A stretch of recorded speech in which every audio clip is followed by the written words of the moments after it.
जय जय श्री राधे श्याम, जय जय श्री हित हरिवंश। आप सभी का स्वागत है प्रभु के चैनल कृष्णा डिवोशन पर। और आप सभी पुण्य माघ मास में माघ महात्म्य की कथा लिसन कर रहे हैं। प्रभु कितने ही दयालु हैं कि घर बैठे ही आप सब तक यह कथा प्रोवाइड करवा रहे हैं और आप पुण्य के भागी हो रहे हैं। तो आप इस पुण्य को आगे भी ट्रांसफ़र करें, क्योंकि अपने ही पुण्य संचित नहीं करने, पुण्यों का डिस्ट्रीब्यूशन भी करना है। इससे आपके पुण्य में कोई कमी नहीं आएगी, बल्कि आपके पुण्य मल्टीप्लाई हो जाएंगे। क्योंकि भगवान की कथा को आगे शेयर करना यानी आगे भी कथा हम प्रोवाइड कर रहे हैं, स्प्रेड कर रहे हैं, तो भगवान की जो नाम रूप गुण लीला है इनका वितरण करना, यह भी एक तरह से पुण्य ही है। तो आप कृपा करके सभी भक्तजन अपने अपने रिश्तेदारों मित्रों को कथा ज़रूर आगे शेयर करें, ताकि वो भी इस कथा को सुनकर अपने पुण्य की बढ़ोतरी कर सके। तो आइए ज़्यादा समय नहीं लेते हुए हम स्टार्ट करते हैं माघ मास महात्म्य अध्याय 16वां। ओम नमो नारायण।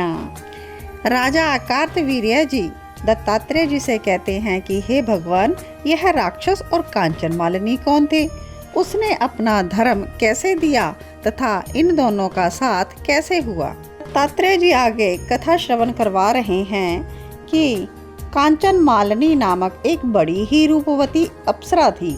वे माघ मास में प्रयाग स्नान करके शिव जी के मंदिर में जा रही थी।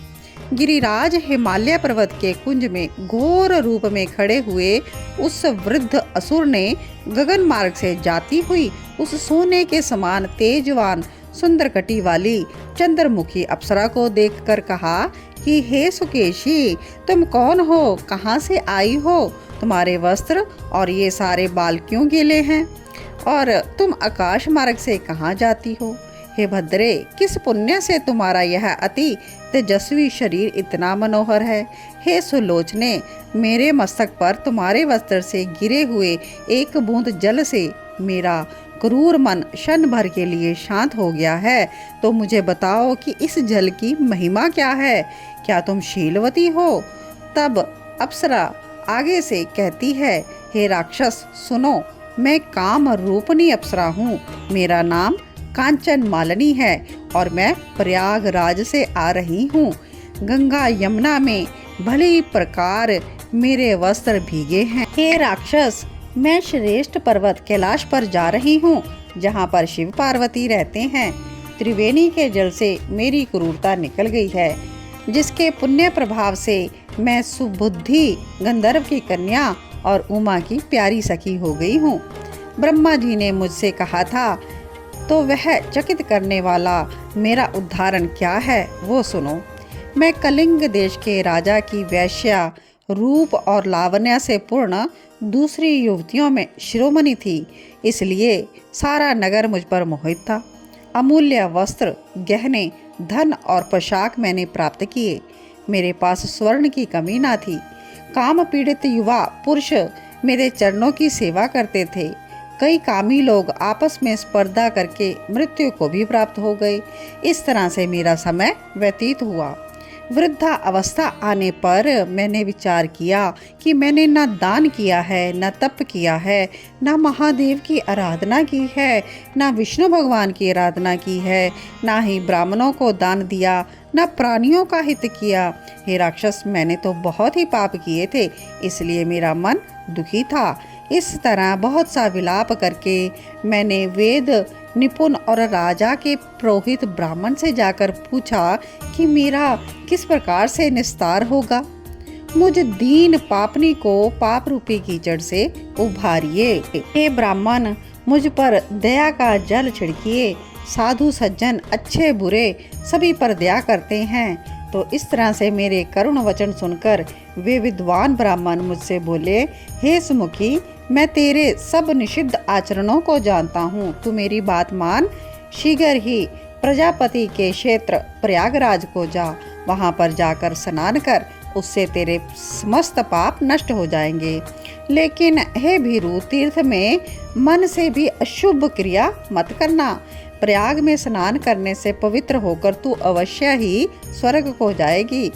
और हे भामनी, दूसरे देश में किए हुए पाप उसी वक्त प्रयाग में नष्ट हो जाते हैं। हे भीरू, तुम पुराने समय में गौतम मुनि की स्त्री को देखकर इंद्र काम के वशीभूत हुआ और अपने काम को छुपाते हुए उसके पास गया। इस पाप के फल से तथा वहां जाने से इंद्र का शरीर अत्यंत लज्जापूर्ण और कुरूप हो गया था। उसके पति के शाप से इंद्र के शरीर में हजारों ही नेत्र चिन्ह हो गए थे। तब देवराज इंद्र मुंह नीचा किए हुए मेरु पर्वत के शिखर पर 100 योजन लंबे स्वच्छ जल में भरे हुए सरोवर में जाकर स्वर्ण कमल से भरे हुए कोटर में घुस गए। वहां पर बैठकर वह अपने आप को और कामदेव को धिक्कारने लगे। देवराज कहने लगे कि काम के पाप से निंदित होकर सब मनुष्य नरक में जाते हैं। दुराचारी कामदेव को धिक्कार है। इससे तो कीर्ति, धर्म, यश, धैर्य नष्ट हो जाता है। यही विपत्ति का उचित स्थान है। देह में यह स्थित रहता है, दुख से दमन करने योग्य है। शत्रु असंतुष्ट तथा सदैव अकल्याण करने वाला पद्म से विलीन हो जाता है, ऐसा इंद्र कह रहे थे। इंद्र के बिना वहाँ देवलोक भी शोभा नहीं देता था। तब देवता, गंधर्व, किन्नर, लोकपाल और इंद्रानी गुरु बृहस्पति से पूछने लगे कि हे भगवान, हम नहीं जानते कि इंद्र कहाँ गए हैं। उनको कहीं आपने देखा है? देवगण युक्त उनके बिना स्वर्ग की सुंदरता नहीं। ऐसा उपाय सोचिए जिससे स्वर्गलोक पुनः शोभित हो जाए और सनात हो जाए। आप देर ना कीजिए।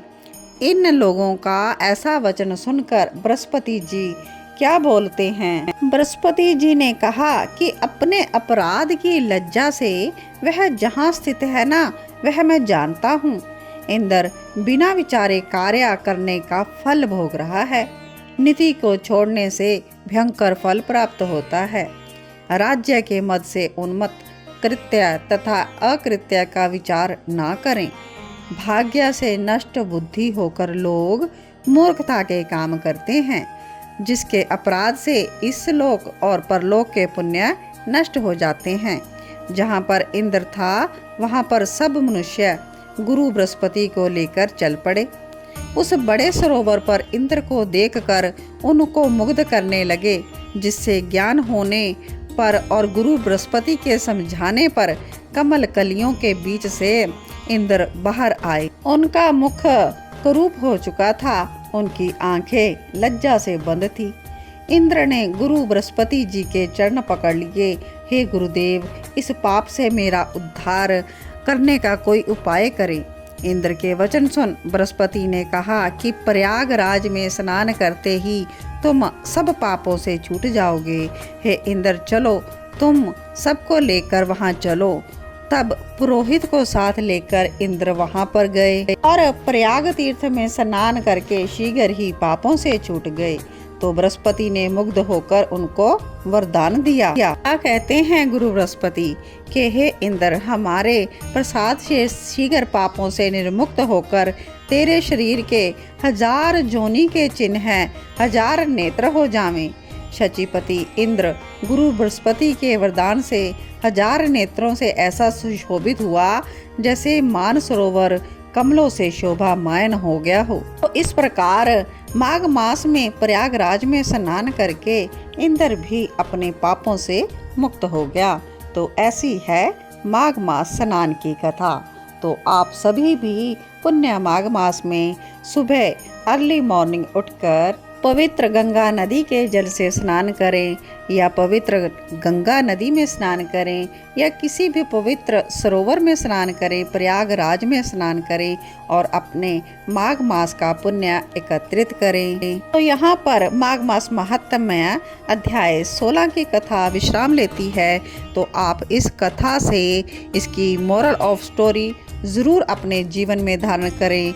महिलाएं भी अपना जीवन सदाचार और पतिव्रता रहकर यूज़ करें और पुरुष पर स्त्री गमन और अन्य कुकर्मों से बचते हुए अपने जीवन को भगवान की भक्ति में लगाएं, अपना जीवन सफल करें।